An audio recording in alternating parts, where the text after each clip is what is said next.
You're right, guys. Today I'm going to read you something about the Keystone XL pipeline. Um, right, okay. Senate Republican leader Mitch McConnell had said that the approving the Keystone XL pipeline will top the Senate agenda as the Congress reconvenes.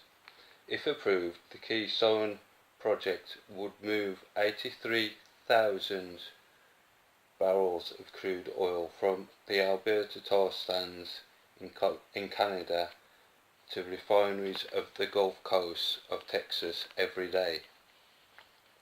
The debate over Keystone is politically charged, and you've no doubt heard the talking points on both sides of the issue.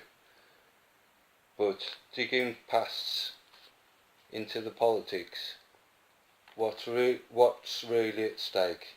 Who stands to win and who stands to lose if the pipeline is approved? To answer those questions and others, we've put together an essential Keyline XL reader.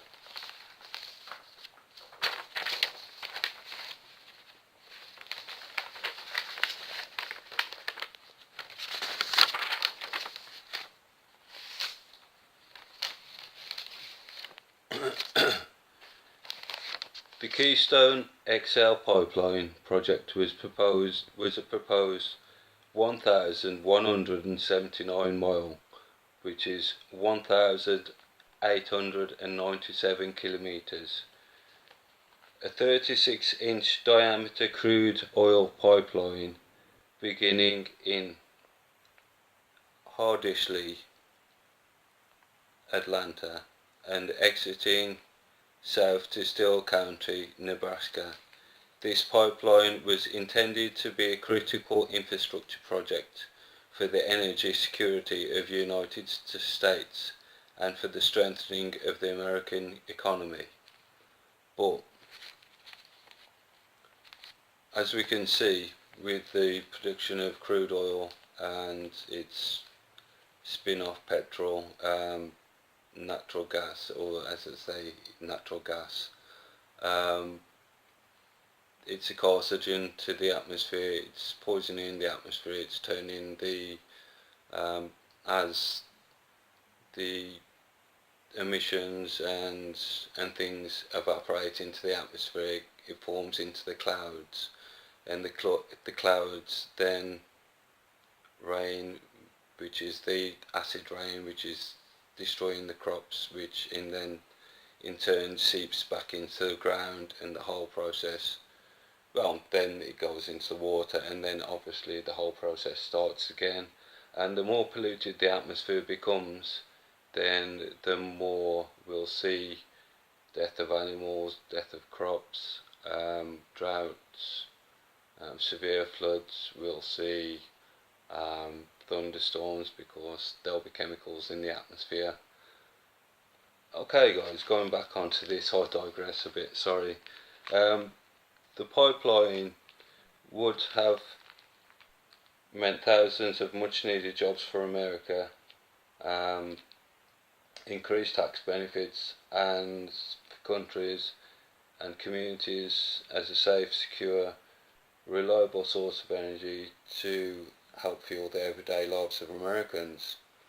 But, sorry again guys, we've got solar power all over the world really. We've got it going to communities in Africa that didn't have any power source.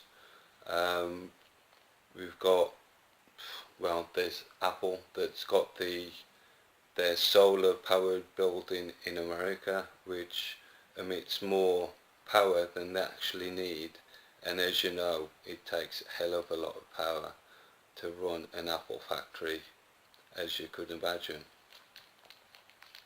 So solar power on its own would save the destruction of the environment through the extraction and burning of crude oil and our precious resources.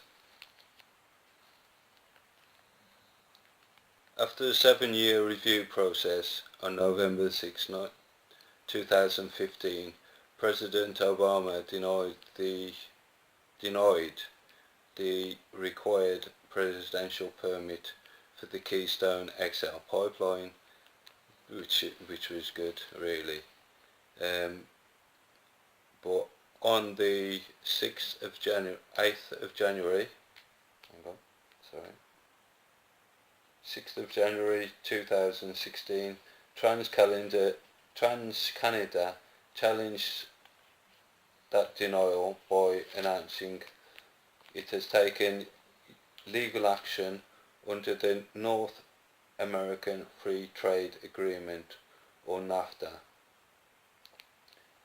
and also initiated constitutional legislation against the US administration.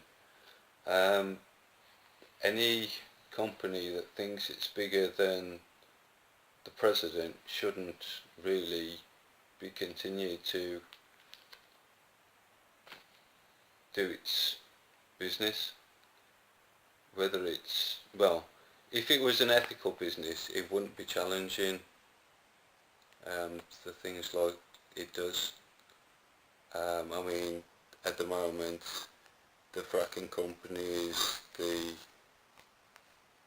oil pumping companies, the oil extraction companies, you know, they're all trying to merge at the moment to form big companies like Monsanto, Syngenta and Bayer is trying to do as well, because their theory is if they're too big to fail, which is what this transcanada company think they are as well.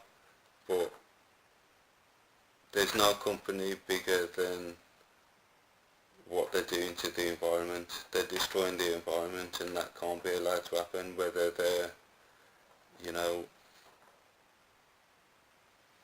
who they are, it doesn't matter. They can't be allowed to destroy the environment. It's everyone's planet, and there is 7.5 billion of us on it.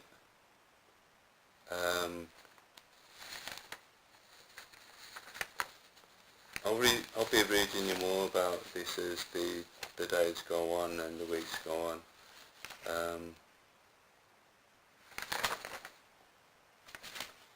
Okay guys, Dr. Sai 420 Wolverhampton signing out. Peace.